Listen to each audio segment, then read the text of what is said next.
Political news, sports news, crime news કે તમારા રાજ્યના સમાચાર, હવે દરેક ખબર પર રહેશે અમારી નજર. ગુજરાતનો સર્વશ્રેષ્ઠ ન્યૂઝ ચેનલ.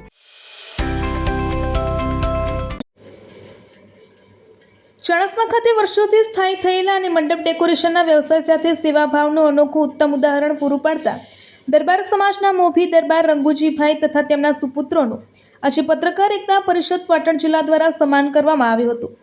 દરબાર રંગુજીભાઈ અને તેમના પરિવાર દ્વારા ચાણસ્માની વિવિધ શાળાઓ, સામાજિક સંસ્થાઓ તેમજ સામાજિક ધાર્મિક કાર્યક્રમોમાં મંડપ અને જરૂરી ડેકોરેશનની સેવા અનેક પ્રસંગોને નિઃશુલ્ક આપવામાં આવે છે.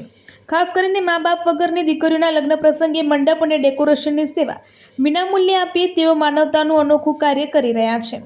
તેઓના સેવાભાવી સ્વભાવ માત્ર વ્યવસાય સુધી મર્યાદિત નહીં પરંતુ સમાજના દરેક વર્ગ માટે સહાયરૂપ બન્યો છે.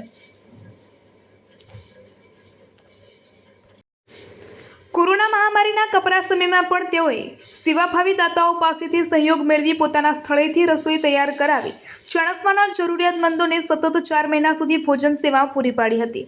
આ સમગ્ર સેવા કાર્ય માટે તેમણે કોઈપણ પ્રકારનું વળતર સ્વીકાર્યું ન હતું. સમાજ પ્રત્યે તેમની આ નિષ્ઠા, સેવાભાવ અને માનવતાભરી કામગીરીને બિરદાવતા આજે પત્રકાર એકતા પરિષદ પાટણ જિલ્લા દ્વારા તેમનું સન્માન કરવામાં આવ્યું હતું. આ પ્રસંગે ઉપસ્થિત આગેવાનો અને નાગરિકોએ પણ દરબાર પરિવારની સેવાભાવી કામગીરીને હાર્દિક બિરદાવી હતી.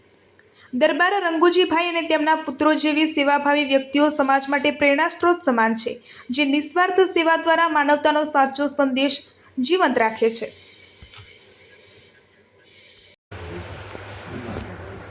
ચાણસ્મા શહેરના દરબાર રંગુજી દેવુજી અને એમના સુપુત્ર આશીષ ચાણસ્મા કોરોના કાળથી એક સામાજિક પ્રવૃત્તિમાં જોડાયેલા છે. કોરોના કાળની અંદર સમગ્ર ચાણસ્મા શહેરમાં એમના ત્યાંથી રસોડું બનાવીને દરેકને જમવાનો પૂરો કર્યો છે. ઘરે ઘરે ટિફિન મોકલાયા છે અને અહીંયા પણ જમાડવામાં આવતા. સાથે સાથે અમારા પત્રકારો એકતા પરિષદમાં કોઈ પણ પ્રોગ્રામ હોય તો મંડપના દાતા, માઇકના દાતા બધું જ કમ્પ્લીટ કરીને આપે છે. સ્કૂલોના પણ કોઈ પણ પ્રોગ્રામ હોય તો એમાં પણ પોતે મંડપ, સ્પીકર, માઇક બધું જ ફ્રી ઓફ આપે છે. આવા દાતા અમારા ગામમાં હોવાથી અમારા ગામની એક શોભા છે.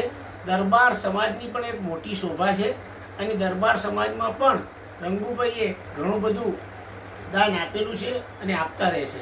આજે અમે એમની સાથે એક પત્રકાર એકતા પરિષદ પાટણ જિલ્લાની અંદર આજે એમના સુપુત્રનું સન્માન કરતા બહુ ગૌરવ અનુભવીએ છીએ અને આવી રીતે સમાજમાં અને સામાજિક સંસ્થાઓમાં દાન આપતા રહે એવી એમની જોડે આશા રાખીએ છીએ.